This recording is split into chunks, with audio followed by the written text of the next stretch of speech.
सभी पार्टियों ने सुरक्षा बलों की तारीफ की है।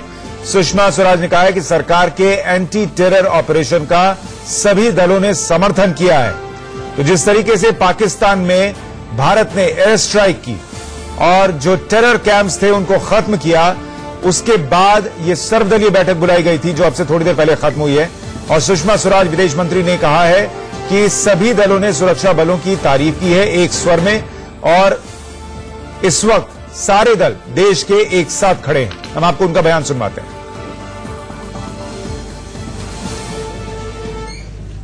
ऑपरेशन के बारे में अधिकृत जानकारी देने के लिए मैंने सर्वदलीय बैठक बुलाई थी। बैठक में सरकार की तरफ से गृह मंत्री श्री राजनाथ सिंह जी, वित्त मंत्री श्री अरुण जेटली जी, संसदीय कार्य राज्य मंत्री श्री विजय गोयल जी तथा लगभग सभी बड़े दलों के प्रतिनिधि उपस्थित थे। मुझे खुशी है कि सभी प्रतिनिधियों ने एक स्वर में पहले भारतीय वायुसेना को बधाई दी, फिर सरकार द्वारा किए गए किसी भी आतंक विरोधी कार्रवाई के लिए हमेशा समर्थन देने का आश्वासन दिलाया और पक्ष और विपक्ष का भेद किए बिना किए गए ऑपरेशन के बारे में। तो तमाम दल इस वक्त इस कार्रवाई की तारीफ कर रहे हैं और एक साथ खड़े हैं। साथ ही इस वक्त की एक और बड़ी खबर आपको बता दें, जम्मू कश्मीर से यह खबर आ रही है जहां भारतीय एयर स्ट्राइक से बौखलाए पाकिस्तान ने एलओसी पर कई जगह सीज फायर का उल्लंघन किया है। नौशेरा, अखनूर, कृष्णा घाटी सेक्टर में सीमा पार से भारी गोलाबारी हो रही है। भारतीय सेना की तरफ से भी पाकिस्तान को मुंहतोड़ जवाब दिया जा रहा है, यह जानकारी इस वक्त मिल रही है। राजौरी के नौशेरा में सीमा पार से भारी गोलाबारी की खबर है। अखनूर में भी ये गोलाबारी हुई है और ये एक तरीके से माना जा रहा है कि जिस तरीके से एयर स्ट्राइक हुई, जिस तरीके से पाकिस्तान की सीमा के इतने अंदर दाखिल होकर भारतीय वायुसेना ने जवाबी हमला किया, जिस तरीके से जवाब देकर आई वायुसेना, जो भारत पर हमला हुआ था उसको लेकर, भारतीय जवानों को जिस तरीके से निशाना बनाया गया था पुलवामा में, उसको लेकर अब पाकिस्तान बौखलाया हुआ है और वहां पर इस तरीके की कार्रवाई सीमा पर की जा रही है सीज फायर उल्लंघन के तौर पर।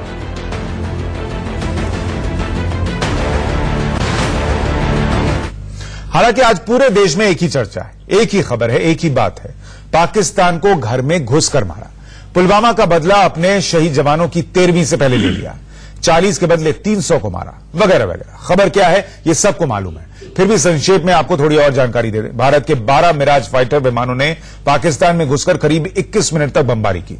इसमें 1000 किलो के बम जैश के ट्रेनिंग कैंप पर फेंके गए। इसमें जैश के 25 टॉप कमांडर मारे गए, 300 आतंकी ढेर हुए। अब आपको सेकंड का हिसाब बताते हैं कि कैसे क्या हुआ।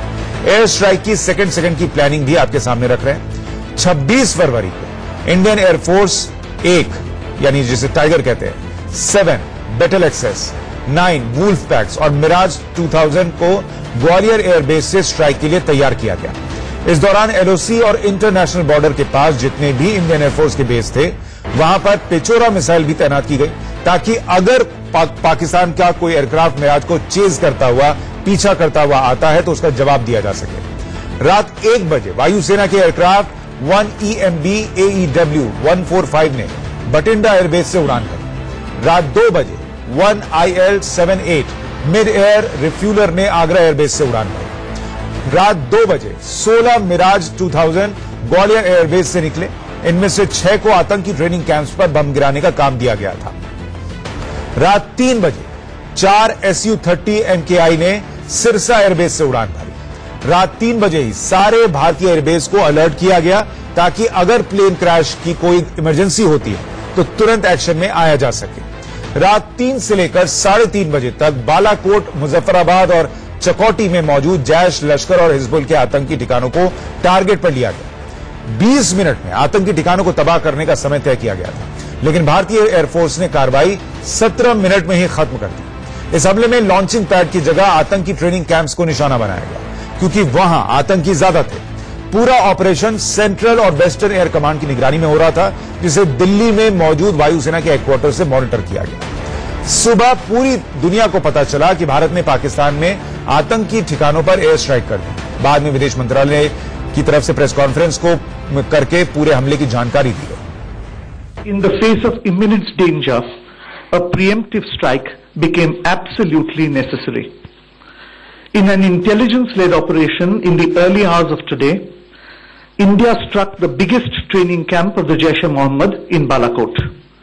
In this operation, a very large number of Jaish-e-Mohammed terrorists, trainers, senior commanders and groups of jihadis who were being trained for Fidaiin action were eliminated. In the face of imminent danger, a preemptive strike became absolutely necessary. In an intelligence-led operation in the early hours of today, India struck the biggest training camp of the Jaish-e-Mohammed in Balakot. In this operation, a very large number of Jaish-e-Mohammed terrorists, trainers, senior commanders and groups of jihadis who were being trained for Fidaiin action were eliminated. तो साफ साफ भारत का यह कहना है कि हमने किसी भी सिविलियन पर, किसी भी सिविल इंस्टॉलेशन पर हमला नहीं किया, किसी पाकिस्तानी सैनिक को नहीं मारा, बल्कि हमारा निशाना वो टेरर कैंप्स थे, वो टेरर इंस्टॉलेशंस थे जहां पर फिदाइन हमलावर तैयार किए जा रहे थे और ये आतंकियों को खत्म करने की कार्रवाई थी और ये नॉन मिलिट्री एक्शन था। ये भी भारत ने साफ साफ कहा। इस पर हमारे साथ चर्चा के लिए खास मेहमानों का एक पैनल जुड़ रहा है। राजीव जेटली बीजेपी के प्रवक्ता हमारे साथ हैं, हमारे साथ देश रत्न निगम साहब जुड़ रहे हैं, स्वागत है आपका। स्कंद तायल फॉर्मर डिप्लोमेट हमारे साथ जुड़ रहे हैं और नेह श्रीवास्तव जो कि गृह मंत्रालय में मौजूदा ब्यूरोक्रेट हैं, वो भी हमारे साथ थोड़ी देर में जुड़ जाएंगे, उनसे भी हम चर्चा करेंगे। लेकिन तायल साहब, मेरा पहला सवाल आपसे ही है कि हमने दिन भर इस पर चर्चा की है कि भारतीय वायुसेना ने कितना कमाल का एक्शन किया और भारतीय सरकार का जवाब जो है वो कितना माकूल था। मैं अब चाहता हूं हम इस चर्चा को थोड़ा आगे ले जाएं और दो अहम विषयों पर चर्चा करें। पहला तो ये कि क्या पाकिस्तान से किसी जवाबी कार्रवाई की उम्मीद की जानी चाहिए कि वो हम पर रिटेलिएट करेगा, और दूसरा ये कि क्या जिस तरीके से हमने सर्जिकल स्ट्राइक की और उसके बाद भी देखा कि आतंकी हमले हो रहे थे, क्या आज का एक्शन काफी है ये सुनिश्चित करने के लिए कि अब भारत में ऐसे हमले नहीं होंगे? इन दोनों सवालों पर आऊं उससे पहले एक जानकारी दर्शकों को दे दूं कि पाकिस्तान को जो करारा जवाब दिया गया है उसके बाद से पूरे पाकिस्तान में हड़कंप है। कल पाकिस्तान में ज्वाइंट पार्लियामेंट बुलाई गई है, इसमें प्रधानमंत्री इमरान खान बयान देंगे। उसके पहले आज आर्मी चीफ बाजवा के साथ इमरान सरकार के वरिष्ठ मंत्रियों की कई राउंड की बैठक हुई है। दोपहर 3:30 बजे पाकिस्तान के विदेश मंत्री शाह महमूद कुरैशी ने फिर से धमकी वाले लहजे में कहा है कि पाकिस्तान माकूल जवाब देगा। हमें यह खदशा था और उस खदशे को सामने रखते हुए हमने जो पेशबंदी कर सकते थे हमने की है। ये सिचुएशन अनफोल्ड हो रही है और इंशाअल्लाह at the political level, at the diplomatic level and at the military level Pakistan अपनी मंसूबाबंदी भी कर रहा है और पाकिस्तान रिस्पॉन्ड भी करेगा। शुक्रिया।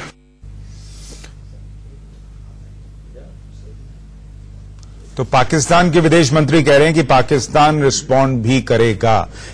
तायल साहब, पहला सवाल जो मैं चाहता हूं तमाम मेहमानों के बीच रखूं वो यही है कि क्या वाकई पाकिस्तान रिटेलिएट करेगा, और अगर करेगा तो वो किस तरीके की कार्रवाई हो सकती है? भारत को कितना सचेत रहने की जरूरत है? देखिए, 2 साल पहले जब सर्जिकल स्ट्राइक हुआ था उस समय पाकिस्तान पूरे डिनाइल में था और उन्होंने कभी माना ही नहीं कि कोई सर्जिकल स्ट्राइक ऐसा हुआ था जिसपे बहुत जान माल का नुकसान उनका हुआ। पहला स्टेटमेंट आज जो पाकिस्तान आर्मी की तरफ से आया, उन्होंने वही लाइन ली कि कोई नुकसान नहीं हुआ है, थोड़ा सा 1-2 बिल्डिंग को कुछ शायद डैमेज हुई है, पर कोई जान का नुकसान नहीं हुआ है। पर जैसे जैसे दिन आगे बढ़ा, अब हमने देख रहे हैं कि कल पार्लियामेंट की जॉइंट सेशन इन्होंने बुलाया है। इसका मतलब पाकिस्तान गवर्नमेंट ने ये एक डिसाइड किया है कि हाँ एक्शन हुआ है, स्ट्राइक हुआ है, और उनको अब अपनी जनता को सेटिस्फाई करने के लिए लगता है कुछ ना कुछ एक्शन लेना होगा। पर मैं ये समझता हूं कि भारत को बड़ा क्लियरली अपने सब दोस्तों को बताना चाहिए और पाकिस्तान को बताना चाहिए कि जो भी एक्शन लिया गया था, जो लिया गया है आज सुबह, वो रिटेलिएटरी एक्शन नहीं है, क्योंकि हमारे तो 40 सोल्जर्स मारे गए थे, पैरामिलिट्री सोल्जर्स मारे गए थे, जबकि पाकिस्तान का तो एक भी सोल्जर अभी तक नहीं मारा गया है। जैसा फॉरेन सेक्रेटरी गोखले ने आज बड़ा क्लियरली कहा कि ये तो एक नॉन मिलिट्री प्रीएम्प्टिव एक्शन था और टेररिस्ट के खिलाफ एक्शन है। हमारी विदेश मंत्री ने भी बड़ा क्लियरली कहा है कि ये जो एक्शन आज हुआ है वो टेररिज्म के खिलाफ है, पाकिस्तान के खिलाफ नहीं है। और जो विदेशों से जो भी अभी तक स्टेटमेंट ऑस्ट्रेलिया से या चाइना से भी आए हैं, कोई भी पाकिस्तान के समर्थन में नहीं है। वो यही कह रहे हैं कि पाकिस्तान जो उनके यहाँ जैश-ए-मोहम्मद और ये सब जो ट्रेनिंग कैंप्स हैं उनको खत्म करे और उनके खिलाफ कार्रवाई करे। पर हमें इसके लिए तैयार रहना चाहिए कि पाकिस्तान, देखिए हमने तो टेररिस्ट कैंप्स में अटैक किया है, अब पाकिस्तान कहां अटैक करेगा? अगर पाकिस्तान हमारी फौज पे हमला करता है तो फिर पूरी लड़ाई होगी, और पाकिस्तान वीकर पार्टी है, उसको पता है कि उसका क्या हश्र होने वाला है, वो एक बैंकरप्ट देश है। और अगर सिविलियंस पे करता है तो हमारे पास ये कहने के लिए कि अगर आप सिविलियंस को निशाना बना रहे हैं तो फिर हमें अधिकार है कि हम आप पर फिर से हमला करें। तो बहुत वीक विकेट पर है पाकिस्तान, और मैं नहीं समझता कि वो ऊपर कोई सिंबॉलिक एक्शन अपनी जनता को सेटिस्फाई करने के लिए शायद वो ले। ठीक है, राजीव जेटली जी, क्या सरकार भी ये मान के चल रही है कि पाकिस्तान ऐसी स्थिति में नहीं है कि वो रिटेलिएट करे, या हम पूरी तरीके से तैयार हैं, जवाबी कार्रवाई जो हो उसको भी माकूल जवाब दिया जाएगा? देखिए सुशांत जी, पहली बात तो यह है कि इसको हमें समझना होगा। हमने डिप्लोमेटिक स्तर पे और जो भी हमारे बयान चाहे पॉलिटिकल स्तर पे आए, सब में हमने कहा कि हमने पाकिस्तान के खिलाफ नहीं, हमने आतंकवाद के खिलाफ लड़ाई लड़ी है। हम आतंकवाद के खिलाफ किसी भी तरीके की कोई गुंजाइश पसंद नहीं करते, हम आतंकवाद को कोई गुंजाइश देना भी नहीं चाहते। यही बात आज फॉरेन सेक्रेटरी ने भी बात रखी। उन्होंने कहा कि हमने बार बार सबूत दिए थे पाकिस्तान को कि ये आपके आतंकवाद के अड्डे हैं, ये लॉन्च पैड हैं, इनके खिलाफ कार्रवाई कीजिए। आज जिस देश के अंदर आतंकवाद पनप रहा हो, अगर वो देश उसके खिलाफ कार्रवाई नहीं करेगा तो हमारा देश, तो आपने आज प्रधानमंत्री जी को भी सुना कि ये देश जाग रहा है, हर भारतवासी जीतेगा। सौगंध मुझे इस मिट्टी की, मैं देश नहीं मिटने दूंगा। और जब वो प्रधानमंत्री जो प्रतिबद्ध हो, वचनबद्ध हो, जो कहते हो वो करके दिखाते हो, अगर ऐसे देश के प्रधानमंत्री हो तो ये गुंजाइश किसी भी तरीके से आतंकवाद को नहीं दी जा सकती। या वो दिन नहीं है, वो लग चुके दिन, जिन दिनों में हमारी आर्मी इसलिए बोलना चाहता हूं इस बात को कि आर्मी चीफ जब गुस्से में होते थे और कहते थे हमें रिटेलिएट करना चाहिए, तब उन्हें रिटेलिएशन करने का मौका नहीं मिलता था, उन्हें आदेश नहीं मिलते थे, उन्हें बोला जाता था कि नहीं। दूसरी तरफ से अगर आपने ये कदम उठाया तो शायद ज्यादा कड़ा कदम उठाया जाए, लेकिन अब वो देश नहीं है, देश बदल चुका है। देश के प्रधानमंत्री जो कहते हैं वो करके दिखाते। सर चुनावी रैली नहीं है सर, मैं ये कह रहा हूं, मुझे ये बताइए कि पाकिस्तान क्या कोई रिटेलिएशन कर सकता है? सरकार इस पर विचार कर रही है नहीं, या देश का हर नागरिक निश्चिंत रहे, ऐसा नहीं होने वाला? बिल्कुल, देश का हर नागरिक निश्चिंत रहना चाहिए। देश के मजबूत दीवार का मतलब देश के प्रधानमंत्री, आप इसको पॉलिटिकल कहिए, इसको चुनावी रैली कहिए, लेकिन हकीकत यही है। आपको परमिशन इवेंचुअली कहां से लेनी होती है? उस दीवार से जो आपकी देश की रक्षा के लिए खड़ी है, वो देश के प्रधानमंत्री। अगर उनके अलावा कोई और परमिशन दे सकता तो वो परमिशन पहले भी दी जा सकती थी। इसलिए मैं आपको कहना चाहता हूं उसको पॉलिटिकल रंग ना देखें, ये देखना होगा कि आज परिस्थितियां।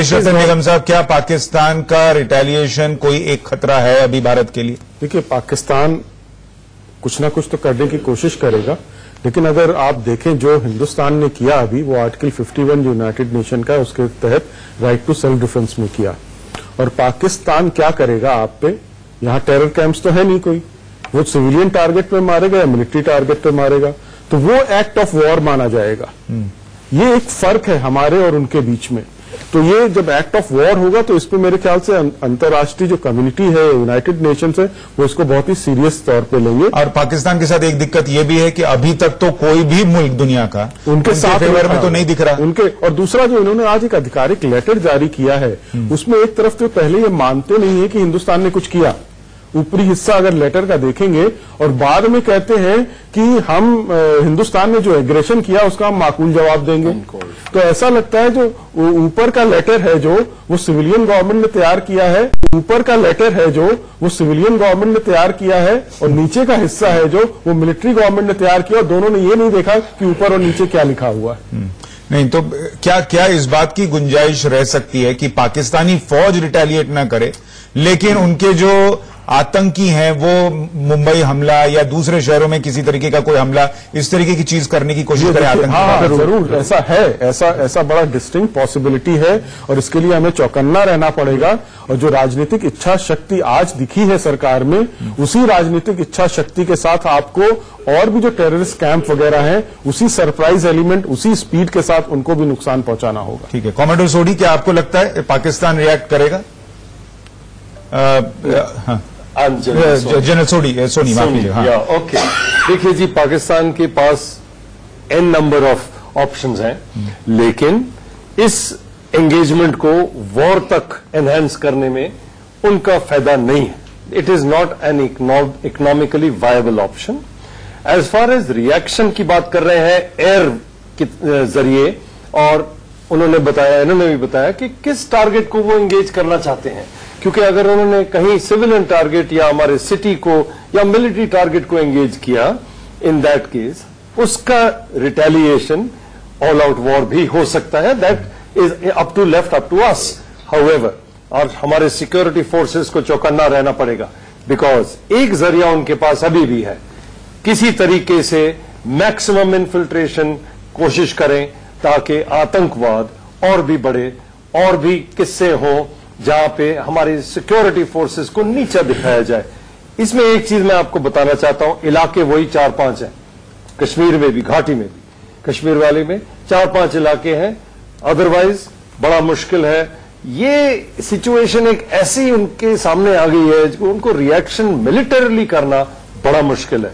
डिप्लोमेटिकली मेरे हिसाब से समय उनके लिए ठीक नहीं है, क्योंकि हर एक प्रांत से, हर एक देश से. पर सर दिक्कत यह है कि अगर वो आतंकी हमला करेंगे तो वो क्लेम नहीं कर सकते कि हमने कराया, और अगर मिलिट्री से नहीं करेंगे तो जनता को क्या बताएंगे कि हमने क्या जवाब दिया. इसी एक बात बताता हूं कि अभी उनके रिक्वायरमेंट ही नहीं है कि वो क्लेम करें कि हमने किया है, क्योंकि वो समय गया, वो जमाने तो पाकिस्तान की जनता समझ जाएगी कि आतंकी हमला तो उन्होंने किया, उन्होंने किया, क्योंकि और कोई देश है ही नहीं जो कि भारत के खिलाफ आतंकी हमला करना चाहता है. So that is a dead issue. Sushant, अभी कोई भी ऐसा आतंकी हमला हुआ तो आई कैन अश्योर यू उसका जवाब तो इससे भी कड़ा होगा. ये तो एक बड़ा क्लियर कट एक मिलिट्री ऑप्शन था, जो कि non military target, anti state. तो आप ये कह रहे हैं कि अगर एक और आतंकी हमला हुआ तो इस बार नॉन मिलिट्री नहीं होगा और सिर्फ टेरर कैंप्स पर निशाना नहीं होगा? नहीं, why not, that option should be left. वो हमारे पे ऑप्शन छोड़ दीजिए, मिलिट्री का ऑप्शन छोड़ दीजिए, हमारे देश के रोहन जी, देशरतन जी कुछ जोड़ सुशांत जी, ये जो बालाकोट और उसके आसपास का जो हमला हुआ है, देखिए बर्फ पिघल रही है, यही वक्त है कि इसके बाद वो इन्फिल्ट्रेशन शुरू करते हैं. तो ये जो टाइमिंग है उन कैंप को, टेररिस को, जो 300 के करीब जो कैजुअलिटी हुई है, ये बहुत इंपॉर्टेंट है, क्योंकि अगर ये इस वक्त नहीं होता तो ये जो इन्फिल्ट्रेशन स्टार्ट होता उन बर्फ पिघलने के बाद, तो वो बड़ा खतरनाक होता. तो ये बहुत समय पे एक्शन लिया गया है. और ये ट्रेनिंग कैंप है. हाँ. इससे ट्रेन होके higher level training, IEDs, communications, computer, line attack, हाँ, तो इससे ट्रेनिंग लेके वो आगे आगे लॉन्च पैड्स पे आते हैं, जहां पे आपने पिछले, और जो आतंकी मारे गए वो बड़े बड़े आतंकी मारे गए. एक तरीके से पूरी जो नेक्सस है उसको खत्म करने की कोशिश. छोटे से ब्रेक ले रुकना रोहन जी, मैं ब्रेक के बाद आपके पास सीधा लौट रहा हूँ. एक छोटे से ब्रेक ले रुकना पड़ रहा है सर. टारगेट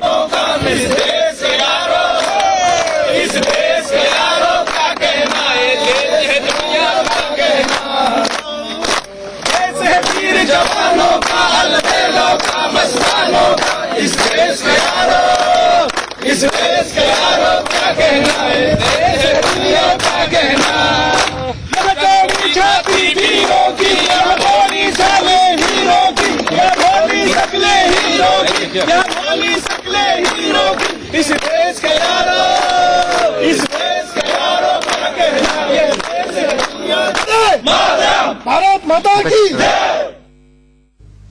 तो पाकिस्तान पर एयर स्ट्राइक के बाद जोश हाई है. देश के किसी भी हिस्से में किसी भी व्यक्ति से बात कर लीजिए, वो इस वक्त जोश से भरा हुआ है जिस तरीके से भारत ने जवाब दिया है. इस पर हम चर्चा कर रहे हैं. हमारे साथ राजीव जेटली, बीजेपी के प्रवक्ता, रोहन गुप्ता, कांग्रेस के प्रवक्ता, lieutenant general retired DR Soni, भारतीय आर्मी से डिफेंस एक्सपर्ट के तौर पर जुड़े हुए हैं.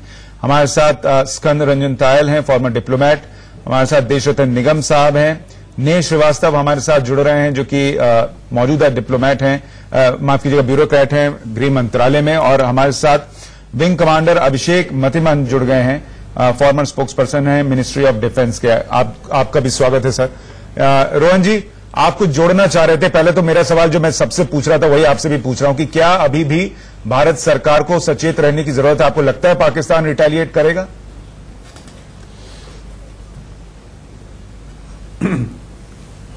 देखिए, सबसे पहले आज हमारी वायुसेना को धन्यवाद करने का दिन है.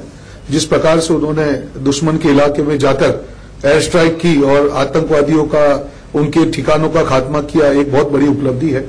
सबसे बड़ी चीज सुशांत जी, मैं आपकी डिबेट में कई दिनों से आ रहा हूं इस मुद्दे पर. बात है कि इस बार पाकिस्तान ने हिंदुस्तान के दिल पर वार किया है. जैसे हमने देखा, एक पहली सर्जिकल स्ट्राइक हुई, उसके बाद में आतंकवादी हमले बढ़े. पाकिस्तान को हमको मौका नहीं देना चाहिए. इस बार का जो युद्ध है देश का, वो फुल एंड फाइनल युद्ध होना चाहिए. ये आखिरी बार था जब पाकिस्तान ने हिंदुस्तान के जवानों का लहू बहाया। अब पाकिस्तान को मौका नहीं देना चाहिए। This should be all out. जो भी ठिकाने हैं आज और स्ट्राइक करके उसको ध्वस्त करने चाहिए। पाकिस्तान की हिम्मत नहीं हो कि हिंदुस्तान की आप कह रहे हैं और स्ट्राइक होनी चाहिए, यहीं पर नहीं रुकना चाहिए भारत और बाद में उसको झुठलाते रहे। सर मैं चाहूंगा मैं बाकी मेहमानों के पास आऊं, उससे पहले हमारे साथ लेफ्टिनेंट जनरल सोनी है। मैं चाहूंगा रोहन जी आप भी सुनिए। सर हम लोग ब्रेक पर चर्चा कर रहे थे और मैं चाहता हूं दर्शक भी सुने, आप भी सुनिए। बहुत दिलचस्प है जिस तरीके से सोनी साहब ने समझाया कि ये स्ट्राइक आज कैसे हुई होगी और क्या हुआ है, क्योंकि लंबा अनुभव है, उसी क्षेत्र में तैनात भी रहे थे। सर अगर आप दर्शकों के लिए हिंदी में आराम से शब्दों में समझा सकें कि क्या हुआ है, कैसे स्ट्राइक। बहुत सारे लोग बोल रहे हैं कि पाकिस्तान इतना अलर्ट था फिर भी ये कैसे हो गया, जरा समझाइए इसको। ओके, इसको जब ऐसा स्ट्राइक जाए उससे पहले आपने माहौल पैदा करना होता है, तैयार करना होता है, ताकि दुश्मन आपका वेट ना करे, चाहे वो तैनात हो, चाहे उसके सारे सिस्टम्स रेडार चल रहे हो, रेडार चल रहे हो। लेकिन आपने फिर भी मिस डायरेक्शन बोलते हैं एक मिलिट्री पार्लेंस में, मिलिट्री भाषा में मिस डायरेक्शन, उसका ध्यान आपने फोकस आपने अलग करना है। अब जैसे आपने देखा है, जैसे ये सिचुएशन बड़ी है, एक एयरक्राफ्ट 1 बजे उठा, एक एयरक्राफ्ट 1 घंटे बाद उठा, अलग अलग एयरपोर्ट से, अलग अलग एयरफील्ड से। फिर 2 एयरक्राफ्ट एक जगह से उठे, कुछ एयरक्राफ्ट ग्वालियर से उठे, कुछ बठिंडा से, कुछ सिरसा से। इससे क्या होता है, जब वो रेडार चेक कर रहे होते हैं, रेडार पे मॉनिटरिंग चल रही है क्योंकि वो तैनात है पिछले हफ्ते से, तो वो देख रहे हैं कभी एक ब्लिप आया, इसको फॉलो किया, ये चल रहा है अपने भारत के इलाके में। दूसरा ब्लिप आया, ये भी उड़ रहा है भारत के इलाके में।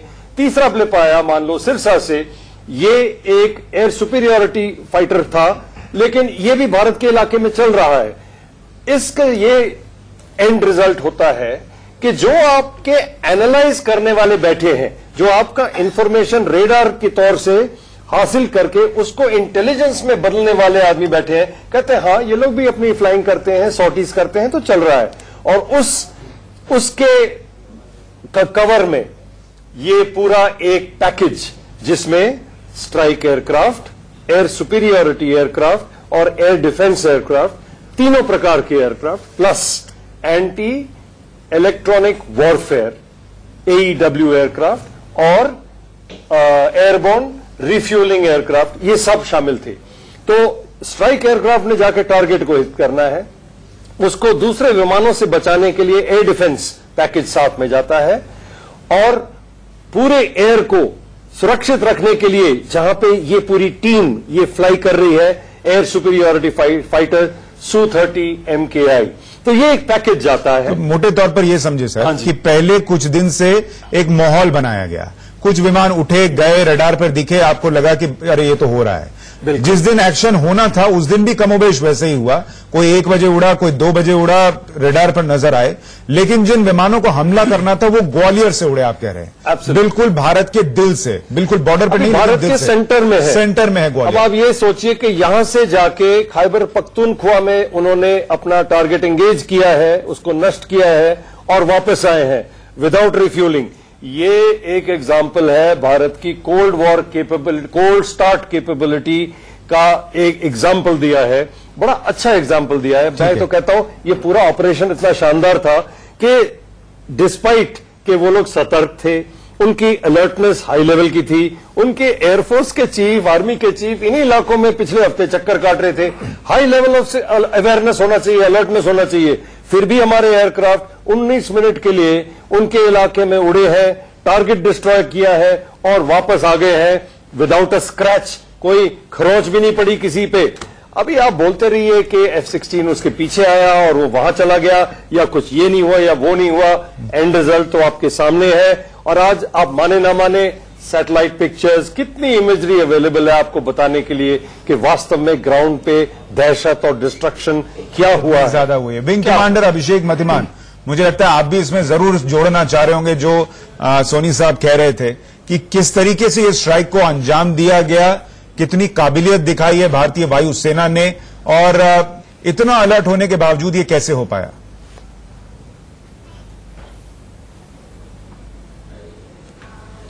देखिए, मुझसे पहले वाले वक्ता मैं नाम नहीं सुन पाया, लेकिन उन्होंने बहुत ही क्लियरली ये सारा स्ट्राइक पैकेज के डिटेल्स ऑलरेडी बता दिए हैं।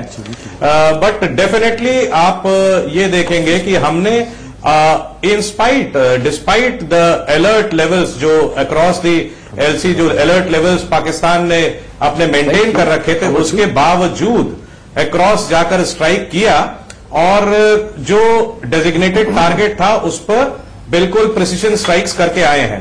मोस्ट इंपॉर्टेंट पार्ट, जैसा इन्होंने बोला, 12 के 12 एयरक्राफ्ट अनस्केथ विदाउट ए स्क्रैच वापस भी आ गए। नाउ ये दर्शाता है हमारे इंडियन एयरफोर्स की लेवल्स ऑफ प्रोफेशनलिज्म को। बहुत कम वायुसेनाएं ऐसी हैं आज विश्व में जो इस तरह के ऑपरेशंस जिन्होंने कभी किए हो। पर्टिकुलरली आजकल की टेक्नोलॉजी के चलते जो एयर डिफेंस एनवायरनमेंट जो एनिमी टेरिटरी में होता है, दैट इज वेरी चैलेंजिंग। जो अपने इलेक्ट्रॉनिक वॉरफेयर पैकेज जो स्ट्राइक पैकेज के साथ जाता है और जो टाइड एस्कॉर्ट्स होते हैं जो उनके कॉम्बैट एयर पेट्रोल वाले एयरक्राफ्ट्स को टेक ऑन करने के लिए होते हैं, ये उनका एक्सट्रीम प्रोफेशनलिज्म है। सबसे बड़ी बात ये है कि ये जो एंटायर ऑपरेशन हुआ है ये नाइट टाइम में हुआ है with by means of laser guided munition. तो ये कोई मामूली बात नहीं है। हाँ, यहां पर मैं एक बात पर और ध्यान दिलाना चाहूंगा कि जिस तरह पुलवामा अटैक के बाद ये जो एंटायर बिल्डअप फेज हुआ है, it is a copy book case. ये बड़ा मन को हर्षित करने वाली बात है कि एवर सिंस हम कितने हमारे पास ऑप्शंस अवेलेबल हैं और हम क्या क्या कर सकते हैं इस रोग नेशन के अगेंस्ट, ये ऑप्शंस हम हमेशा वे करते आते थे, डिबेट्स में इनको डिस्कस करते थे। लेकिन अभी ये पर्टिकुलर पुलवामा इंसिडेंट के बाद जो भी कुछ एक्शंस लिए गए हैं पाकिस्तान के खिलाफ, ये वो हैं जो ग्राउंड पे सरकार ने एक्शंस लिए। नाउ दिस शोज कि कितना क्लैरिटी ऑफ विजन है और ऑब्जेक्टिव्स कितने क्लियर। और सर, आज जब पाकिस्तान ये कह रहा है एकदम कि क्लियर वो रिटेलिएट करेगा, तो उसको भी ये बात दिमाग में घूम रही होगी कि जब इन्होंने अभी नॉन मिलिट्री स्ट्राइक किया है तब इतना करके दिखाया है। अगर हमने रिटेलिएट कर दिया और फिर भारत अपनी पर आया तब क्या होगा, उनको समझ में आ गया होगा। वैसे मैं दर्शकों के लिए एक बात और बता दूं, सोनी साहब से हमारी ब्रेक में बात हो रही थी और हमने ये सवाल भी पूछा कि ये जो भारतीय वायुसेना के विमान थे, ये चाहते तो अपनी सीमा में रहते हुए भी उन टारगेट्स को नस्तनाबूद कर सकते थे, इतनी काबिलियत थी, तो ऐसा क्यों नहीं किया। तो सोनी साहब ने जवाब दिया कि जब तक वहां गए और उनकी सीमा में घुसकर उनको मारा नहीं और वापस नहीं आए, तब तक वो मैसेज नहीं जाता था जो कि जाना चाहिए था। अलग अलग ऑप्शन है। कोई बोल रहा था लॉन्ग रेंज वेक्टर्स मिसाइल्स मारे, कोई ब्रह्मोस की बात कर रहा है, कोई कुछ कर रहा है। इसमें देखिए कितना मैसिव इमोशनल और मॉरल सुपीरियरिटी आपने हासिल किया है कि आपके पायलट्स गए हैं, आपके एयरक्राफ्ट गए हैं, वहां पे गए, टारगेट को एंगेज किया, डिस्ट्रॉय किया और वापस आए। देखिए 250, 300 अगर टेररिस्ट मरे हैं कोई खास चीज नहीं है, 300 फिर खड़े हो जाएंगे, बट ये है एक डेमोन्स्ट्रेशन ऑफ इंटेंट। और सबसे बड़ी बात यह है सर कि आप हमसे अगर जब हमने नहीं सर्जिकल स्ट्राइक की थी तब पाकिस्तान को या हिंदुस्तान को भी नहीं पता था कि सर्जिकल स्ट्राइक होनी है। इस बार पीएम ने रैलियों में खड़े होकर कहा था कि हम जवाब देंगे, तो ये पता था और उसके बावजूद बिना किसी एक स्क्रैच के भी वापस आए हैं, ये बड़ी बात है। नेह श्रीवास्तव हमारे साथ जुड़ गए हैं, गृह मंत्रालय में ब्यूरोक्रेट है, सीनियर ब्यूरोक्रेट ने। एक तो कमाल का ऑपरेशन ये हुआ है जिसकी हम तारीफ कर रहे हैं, लेकिन दो सवाल हैं। पहला तो ये जो मैं आपसे भी पूछना चाहता हूं कि क्या भारत इस वक्त तैयार है कि पाकिस्तान अगर रिटेलिएट करे तो हमारा जवाब क्या होगा, और क्या पाकिस्तान रिटेलिएट कर सकता है?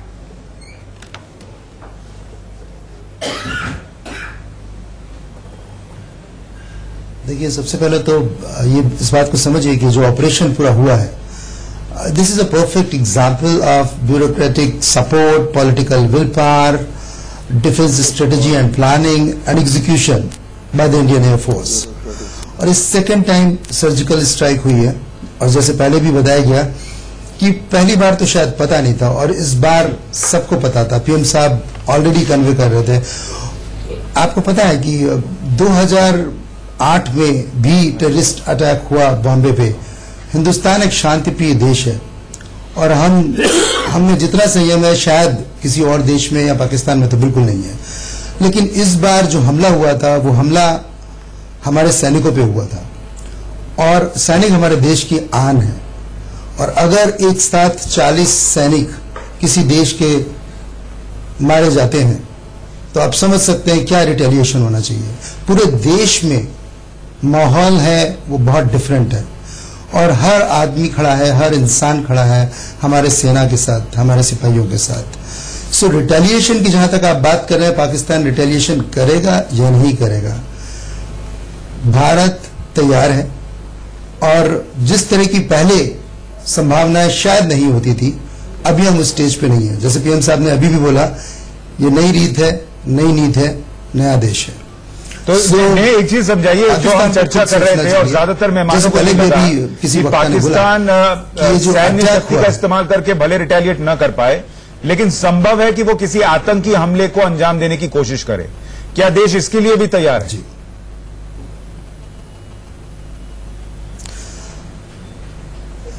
बिल्कुल तैयार है, क्योंकि 15 दिनों में जो तैयारियां हुई हैं, हम पहले भी तैयार थे, लेकिन उड़ी के बाद से ये समझा जाने लग गया था कि पाकिस्तान को कंट्रोल करने का अब एक ही तरीका है, इन पे चौतरफा वार ही नहीं करना है। फाइनेंशियल्स, सैंक्शंस, उनको डिक्लेयर कराना कि इंटरनेशनल फोरम्स के पे कि जैश मोहम्मद टेररिस्ट ऑर्गेनाइजेशन है, मसूद अजहर टेररिस्ट आउटफिट है, बल्कि अपनी तरफ से भी सारी तैयारियां थी। और ये तैयारी अब आप सबने देख ली और पाकिस्तान ने भी देख ली है। अगर पाकिस्तान रिटेलिएट करता है, पहले तो उसे रिटेलिएट नहीं करना चाहिए, क्योंकि ये हमला जैश मोहम्मद पे था, पाकिस्तान पे नहीं था। एलओसी से 50 किलोमीटर तक अगर जो हमने किया, हमने जैश मोहम्मद पे के कैंप्स पे किया, हमने किसी भी सिविलियंस पे अटैक नहीं किया। सो उनको करना नहीं चाहिए। अगर उनको समझ है तो इंटरनेशनली अभी वो अलग थलग पड़ जाएंगे, उनको हमला नहीं करना चाहिए, किस तरह का रिटेलिएशन नहीं करना चाहिए। ठीक है, लेकिन अगर वो करते भी हैं, ऑब्वियसली जैसे आपने कहा डायरेक्ट नहीं करेंगे, किसी आतंकवाद के थ्रू करेंगे, वो पॉसिबिलिटी भी अगर है तो शायद उसका नुकसान पाकिस्तान को भी होगा। ठीक है, आप कह रहे हैं कि भारत उसके लिए भी तैयार है और अगर करेगा तो नुकसान उठाना पड़ेगा। जितने भी सर, एक और मैं चर्चा हमारी रिपोर्टर ने की है वो सुनवाना चाहता हूं। पाकिस्तान में एयर स्ट्राइक पर हरियाणा कांग्रेस के वरिष्ठ नेता और पूर्व विधानसभा अध्यक्ष कुलदीप शर्मा से हमारे सहयोगी ने बात की है। वो क्या कह रहे हैं वो आपको सुनवाते हैं।